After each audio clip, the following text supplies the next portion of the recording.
Christians are being massacred. No one's talking about it. But what you don't see is Nigerians living in England getting attacked because of what's happening in Nigeria. Right. But for some reason, something happens in Israel. Everyone thinks, hey, let's just attack the Jews that live around the world. And so, this is a situation that we then found ourselves in.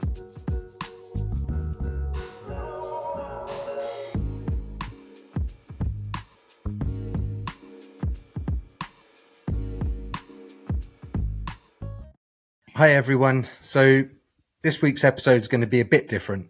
Today is October 7th. It's now 2 years since the massacre, the attacks from Hamas on Israel, and since the hostages were taken. There's still 48 hostages being held. 20 of those are believed to be alive.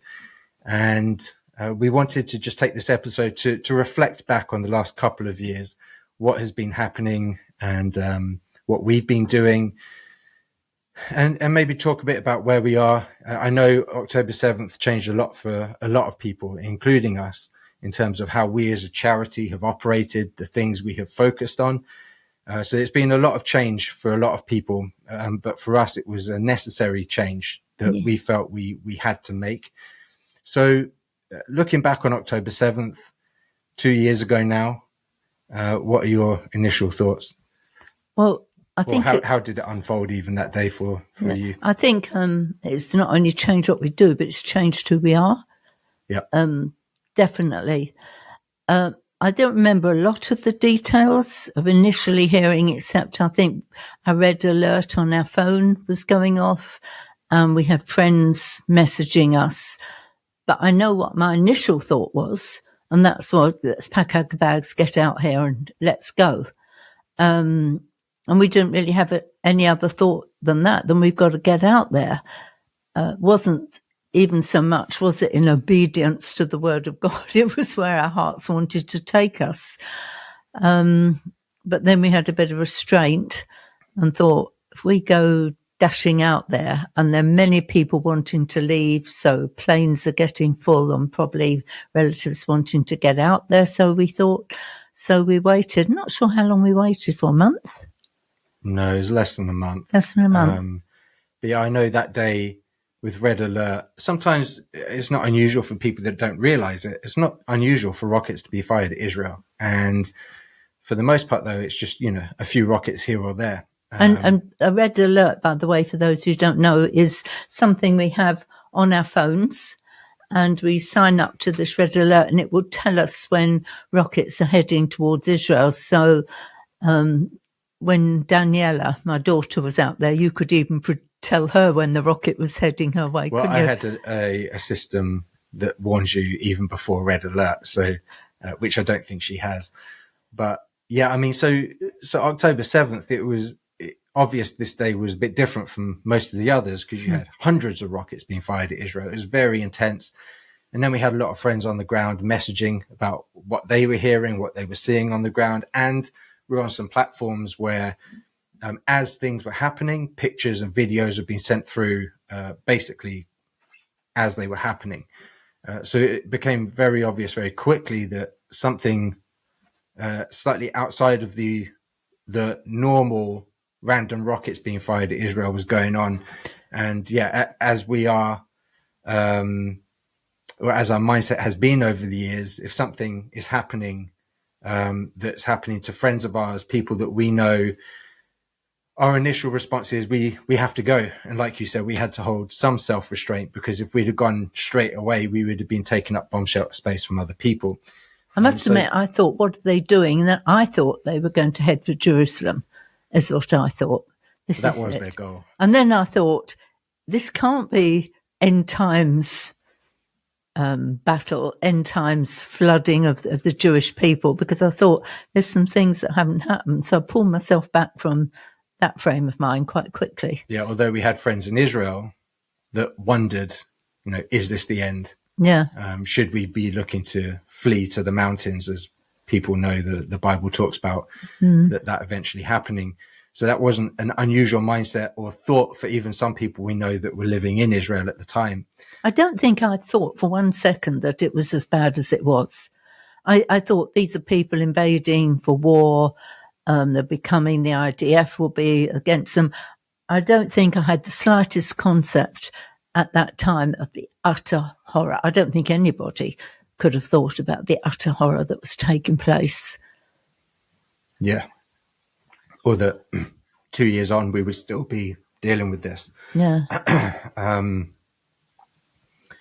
It's sad to look back on 2 years of this dragging on. And, initially our thought was we need to go and help people in Israel. So how do we help our friends there or people generally? For us, Isaiah 40 verse 1, where God says to comfort his people, became something of ours that we were saying we have to go and be a comfort to people. We have to go and stand in solidarity to show them that there are people here to support them. But that quickly expanded from it not just being focused on Israel and Israelis and Jewish people that live there, but suddenly it spread very quickly around the world to where Jewish people are being attacked in streets in Paris, in New York, in London, and that's still happening today, and we'll get to that later. I think it was another shock to see initially the nations were in horror about what had happened to Israel, but I think we all knew eventually it would turn it did, and the anti-Semitism that rises from such a horrific attack against Israel that they should suddenly become the abusers, that I still can't get my head round. Yeah, it's crazy. And the fact that Jewish people that live in different countries were then getting attacked for what happened in Israel. It would be like, people aren't really talking about this, but Christians are being massacred in Nigeria right now. Well, that's not in the news, really. No one's talking about that. We're all focused on, bad Israel doing all this stuff to Gazans. But what's happening in Nigeria, for example, is just one example. There's lots of things happening in different countries. Syria is another one, but Christians are being massacred. No one's talking about it. But what you don't see is Nigerians living in England getting attacked because of what's happening in Nigeria. Right. But for some reason, something happens in Israel. Everyone thinks, hey, let's just attack the Jews that live around the world. And so, this is a situation that we then found ourselves in, going, oh, we actually need to help support Jewish people living in other countries. And so we started reaching out to people on that front as well. And we would go to certain places in London to engage with them and try and show them that, again, there are people here that will stand with them, that they're not alone in the middle of what must have felt like just this massive onslaught against them. Well, we're an international ministry, so we were also heading to America and to Brazil. We tried to put most things on one side, but we went to those places. I think in Brazil we were doing generation to generation conferences, which we had committed to. So we were. For people listening that don't know, our charity is called Generation to Generation. And so we just couldn't go ahead as usual. So we said to them, we'll come and do the generation to generation conferences, as we said we would. But we asked, could we have at least one session based on Israel? And we did see a fantastic response over there. People were really impacted. Some leaders were just weeping when they realized how they had not stood by Israel. And then, of course, in America too, we were visiting synagogues and talking, and I think we found our own rabbi over there. He built a great relationship. Yeah, he was in New Orleans. He's now in New York. Yeah, can't wait to visit him. So a lot of good has come out of it, but I'm not quite sure yet the good outweighs the horror. Yeah. So a lot of our work, even globally, focused a lot on this and raising awareness, even within conferences that we were doing generally about our work, the message that we carry. We did include, and Israel has always been a piece of that puzzle. So it's not unusual for us to be talking about this subject, but it became a bigger focus post October 7th. Well, I don't think Israel's a subject we have, is it? It's almost in the DNA of our family. Right. I think we have 4 generations now. But within the charity that we run, it has always been a piece within that as well. Not just a personal thing, but something that we do within our work. And it just became a bigger focus post October 7th. And, what that ends up looking like when we get to the other side of this, I don't know. It will always be a piece of what we talk about. What that percentage ends up going back to, I don't really know at the minute. Well, it has to be a part, doesn't it? Because we're a Bible-based ministry, so if it's kind of all through the Bible, it'd be difficult to avoid it. Yeah, everything we talk about ultimately is Jewish at root. But in terms of, like the nation right now, the events going forward, it's a piece of what we talk about, because we always talk about how if you're going to prepare for the days that we're living in, the years which are ahead of us, then this is a subject you have to understand. So, we just don't know quite what that looks like after all this is done. What we end up, we've taken groups to Israel for 16 plus years. And again, within those, we've included current event issues so that people can be prepared and equipped to be better advocates when they go back to answer those current event issues. Well, this is one of those things that after October 7th, we've spent a lot of our time focused on how do we raise advocates that have been out there, seen what happened, heard from experts, heard from survivors, so they can go back and actually combat the lies more equipped in better ways when they go back, having actually seen it for themselves. Well, it's horrifying, isn't it, to think that already people are denying, media They were denying it within weeks of it happening. Yeah. I know, as like the kibbutz, which got so horrifically burnt and decimated, as they are put back together and the homes restored, I think the memorial to it will also disappear. I mean, I understand why they need to restore the homes, but there are ways that I wish they would just leave them be. Well, yeah, I mean, hopefully, like they did with Yad Vashem, the Holocaust Museum, hopefully they'll create something like that for October 7th. Well, they have in a way. You've got books.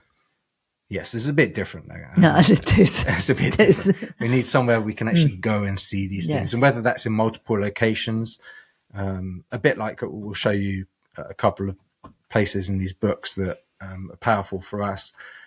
But it's been very tough seeing anti-Semitism explode around the world, even within England.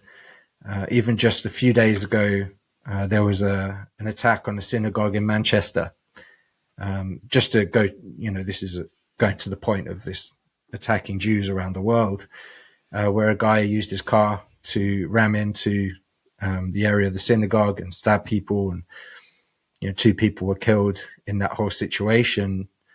And even the way the media were reporting that was just ridiculous. Yeah. Well, we know I've got a thumbs up on here, which I can't get. Keep your thumb down. Yeah, well, I'm going to have to. Well, we know it was ridiculous because we went there. We went to the place in Manchester, and I did a short video on my Instagram, basically saying, "Look, here's the world's media, no doubt, saying we need to deal with anti-Semitism in the UK and around the world because these things are happening." When the media themselves, have been a part of spreading anti-Semitism around the world, but spreading lies, misinformation, which has created this environment that we now live in, where people are going now and attacking Jewish people all over the place. And so the media need to take responsibility. I saw something worse than that even reported, because there was the Deputy Prime Minister, and I won't go into what the Labour Party has done here, but horrific. And the Jewish community, all of who were hurting, of course, most of them, I should think, knew the 2 people that were killed, and they were all heckling him and saying, "We want action, we don't want words, you brought this on, you have opened the door to it," and they were all heckling him and making it very difficult for him to speak. This is Deputy Prime Minister David Lemmy. Yeah. And then, do you know how they reported it? They reported that they shouldn't have been heckling the Prime Minister, the Deputy Prime Minister, because this should be about the people who had died. So they're accusing them. Well, they knew the people who had died. Some of them were family, but they still found a way to accuse the Jewish people. It's unbelievable how they make this up. Yeah, it's it's ridiculous. I mean, I want to laugh about it, but it's not funny. No, it's not funny. You mean you want to cry about it? Or cry about it. The state of our, well, yeah, you laugh so you don't cry, I guess. But the state of England right now is is really bad. And I just hope that more people will rise up and stand up against things like anti-Semitism, and hopefully we can turn the nation around to some extent. Although, is it beyond that at this point? Is the nation lost? You have to hope that you can turn it around, but it's going to require more and more people to rise up and start actually doing something. The church is really good at saying, we'll pray about it, not so good at putting action to those prayers.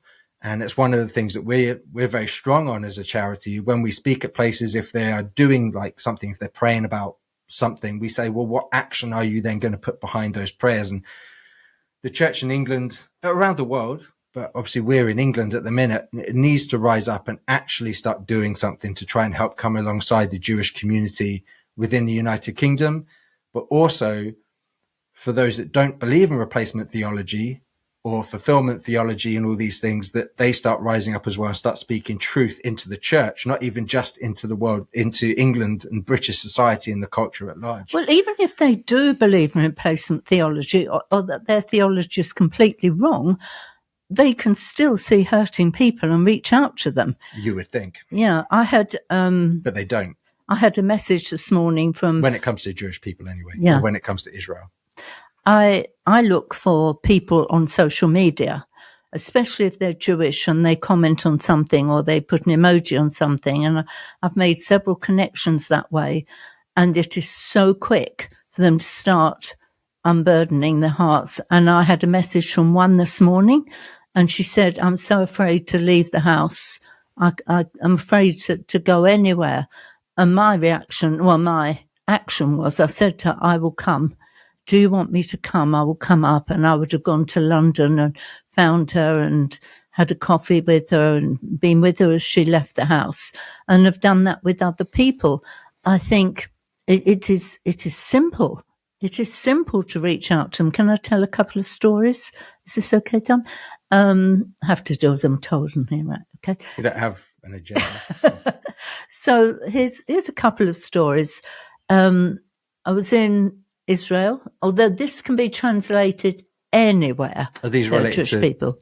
Huh? Some of these pictures? No, I'll tell the story first, and then you can show your pictures, right? So we just encourage people, if you see a Jewish person, just go to them and say, I want you to know that you're not alone, and then stop and listen. So I was walking through the street of Jerusalem, and I saw a lady with a little girl, probably about 4, and she smiled at me. So I smiled at her and I said, hey, I've come from England to let you know you're not alone. And she said, well, my little girl just asked me why everybody hates her. And so I said, pick your little girl up. So she picked up a little girl, and I said to the little girl, I came on a big aeroplane to let you know how beautiful you are and how much I love you. And then I talked to the mother, and then afterwards I said, can I give you a hug? And she said yes, and she sobbed in my arms on the streets of Jerusalem. So many stories. One more. There was a young couple walking along, and one of our team, and it was you or one of the other men, went to them and said, I've come to let you know you're not alone. And the young man said, well, thank you for coming, because people who come these days just want to rape us. And so just by approaching them and saying that, it's just heartbreaking. So do we show a picture? Well, we've got a few pictures. So these are some books we picked up when we were out there by a guy called Ziv Koren. So the October 7th War. We've actually got one in English, one in Hebrew. But I thought, it'd be good to just show you some pictures from places that we went, and maybe just tell you a story of our time at these locations. There are so many places, but I thought let's just pick out a few. So this one is a place they've now called the Car Graveyard. So you can see here these cars all stacked up on top of each other. And all of these are cars that were destroyed on October 7th. You had people that were chained together inside the cars, burnt alive. So all of these are from around Nova Music Festival site. And so we went here on one of our trips, and they've now developed it to where you can actually go. I'm just going to stand here. Here, you hold that side there. So you can actually go, and they have these QR codes in front of some of the cars, and you can scan the QR code and actually hear this or see the story of the people that were connected to that car, what happened to them. And so we were looking at those. We had our group there, and while we were doing that, these two helicopters flew over the top of us, and the helicopters were going to pick up a couple of hostages that had been rescued. And so we had this really powerful moment where you had us looking at this scene of sheer destruction, and while we're looking at that, you have these almost like these sort of rays of hope as these helicopters flew over the top of us on their way to pick up these hostages. Another one here is of the location of Nova Music Festival. There's actually back here, I think it's this way. Yeah, so these are the scenes of sort of on the day, the destruction that had been left behind. But this is what it looks like at the minute, where they've taken pictures of the people that were either taken hostage or killed, and they've put them on these stakes. And so you can go around and see all the people that were impacted at Nova Music Festival on that day. And one of those people was a friend of my niece. They were learning Hebrew together, and he was taken hostage and was killed. But just another really powerful location where you get to be there, see these things, hear some of their stories, but also you'll see people here that know these people that are crying, and being able to just stand with them in solidarity again is a really powerful moment. And then we've got another one here. Where is it? So this one is of a place called Hostage Square. And so Hostage Square is where they've set up these kind of art installations, or they have demonstrations there. And often when the hostages are rescued or are released, people will gather at Hostage Square, and they have these massive screens, and they have sort of live reporting and footage of the hostages as they come out, as they meet with their families. And you have this kind of massive celebration, but it's a really strange atmosphere. Do you want to talk a bit about that? Yeah, we were out there, and we had a team. I'm not sure if I've already said, but I think we've taken 4 or 5. We're taking another one in 2 weeks' time, and then we'll take another one in February. We'll tell you more about that at the end. But I went and I spoke to a husband and wife who were just standing with some pictures around them. And it turns out that I think her friend had a child who was taken hostage. And after I talked to her for a bit, I said to her, "Would you like a hug?" And she said yes. And I hugged her. And she said, "I have longed for a hug." So I went round all the team who were scattered all around the site, and I said to them, "Go and offer her a hug." So they all went over one at a time and offered her a hug. And then I saw the husband watching. So I said to one of the men in our team, "Go and ask him if he'd like a hug." He went over and he said, "I wonder when my turn would come." And the men went over one at a time and gave a hug. And when it says comfort, comfort my people, you can't do that from the other side of the ocean. It's not an email. And can I say, it's not just a prayer either. It has to be face to face with them, because it's called the power of presence. And when we talk with them for any length of time, we then want to leave them with some information to be able to get hold of us. So we have a card which we write our email or however they want to do it on, and then we give it to them to keep. And many of them put it in their wallets, and they said, "I'm going to keep this, I'm going to keep it." And so this is why I said at the beginning, I think we're forever changed. If you hug a Jewish person who is sobbing, having shared your story, not only does it help them, but it helps us by helping us to understand just a bit of the pain that they're carrying. And these are the people who are the family of Jesus, of Yeshua. And so it's his pain too. And the Bible calls them the apple of God's eye. And if I go for Andrew's eye, he's going to feel it. And so this is his people. And in a way, what else can we do but go to them? Yes, we just wanted to take some time just to reflect back on that day, what things have been like since globally. Maybe as we start coming towards the end, it's just going to be a shorter episode this time. Thinking about the Jewish community around the world, and especially here in England right now after what happened in Manchester, what would you say to the Jewish community? I don't know, I almost feel like apologising to them, which seems quite, I don't know, silly in a way. But what they have suffered, I think I would say to you, we and others we know have made a small and very imperfect attempt to understand what's happened to you. We can't understand. We're not Jewish. But we do know it's our time to stand up.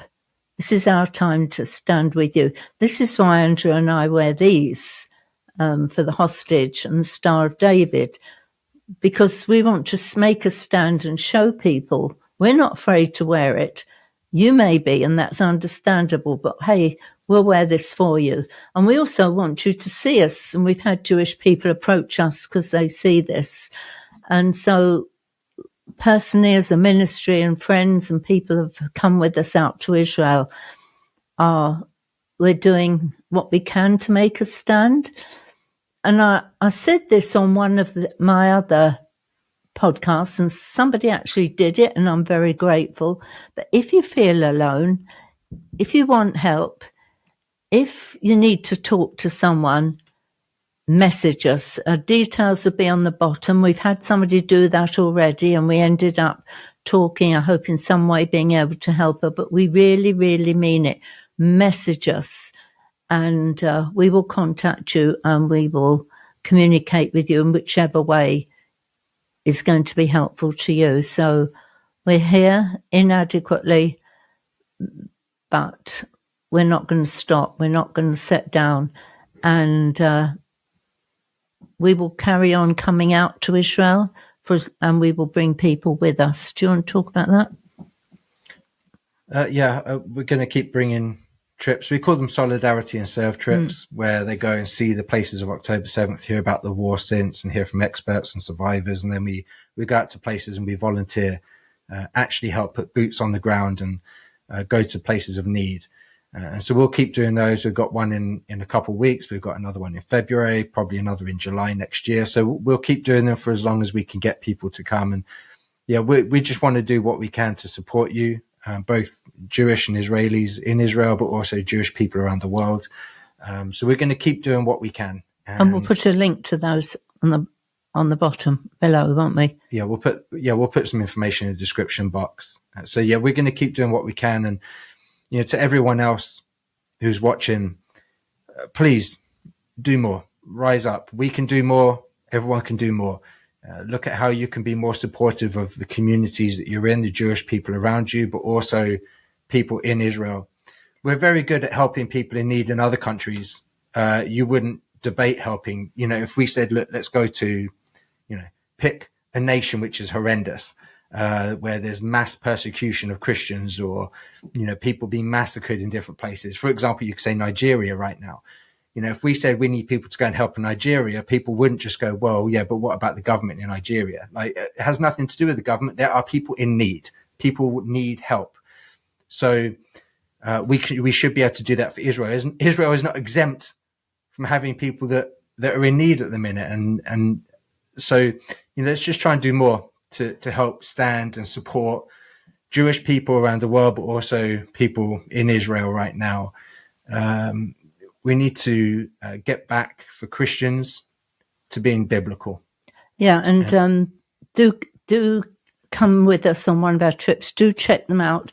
Do write with us, email us if you've got questions. And if you have a group, you say, well, I've got a group and we'd like to go, message us and we'll fix the trip and take your group out. But we've got to get out there. Israel needs us. They have noticed the lack of support coming from believers around the world. So please, please, please consider coming with us or forming your own group. Yeah, so get back to being biblical. The Bible says a lot about us as Christians and our responsibility towards Israel and the Jewish people. We can't just ignore that because it's not comfortable. And another thumbs up. I need to figure out how you stop that. Although that was a good time for it to come up. But we need to get back to doing what God tells us to do. And there's a lot that he says about our responsibility as Christians to stand with the Jewish people and the nation of Israel. Again, that doesn't mean that everything they do is correct, that what the government does you have to agree with. It just means that we owe a debt of gratitude and responsibility towards them to care for them and come alongside them, just like any other nation, like I said, on the face of the earth.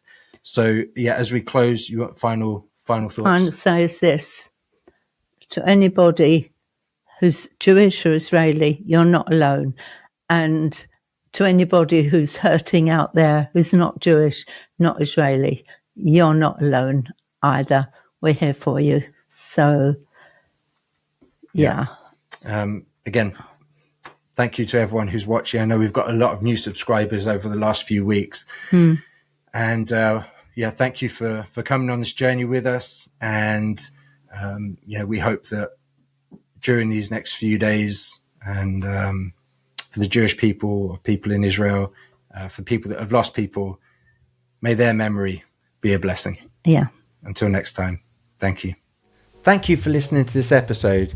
Remember, if it inspired you, share it with others so we can see more people engaged in this community.